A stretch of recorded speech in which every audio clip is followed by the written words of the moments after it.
ভাবুন তো, আপনাকে কবরের ভিতরে শুইয়ে দেওয়া হয়েছে। ধীরে ধীরে মাটি দিয়ে কবর বন্ধ হয়ে যাচ্ছে। মানুষগুলো এক একে চলে যাচ্ছে। শেষ মানুষের পায়ের শব্দটাও ধীরে ধীরে দূরে মিলিয়ে গেল। চারদিকে তখন শুধু অন্ধকার, গভীর নীরবতা। এটাই মানুষের জীবনের প্রথম কবরের রাত। কিন্তু যারা পৃথিবীতে অন্যায়ী জীবন কাটিয়েছে, গুনাহ করেছে, সত্যকে অস্বীকার করেছে, তাদের জন্য কবরের সেই রাত খুবই ভয়ঙ্কর। হঠাৎ কবরের ভিতরের পরিবেশ বদলে যায়। মাটি যেন চারদিক থেকে চাপ দিতে শুরু করে। কবর এত সংকীর্ণ হয়ে যায় যে মানুষের পাঁজরের হাড় একে অপরের সাথে মিশে যায়। চারদিকে তখন শুধু অন্ধকার আর ভয়।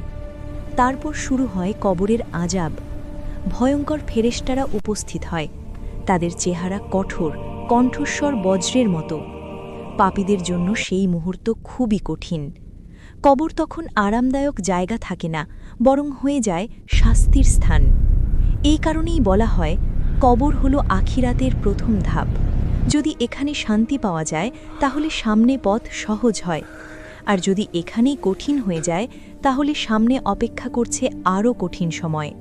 তাই মানুষকে সবসময় মনে রাখতে হবে, পৃথিবীর জীবন খুব অল্প সময়ের জন্য, কিন্তু মৃত্যুর পর শুরু হয় চিরন্তন জীবন।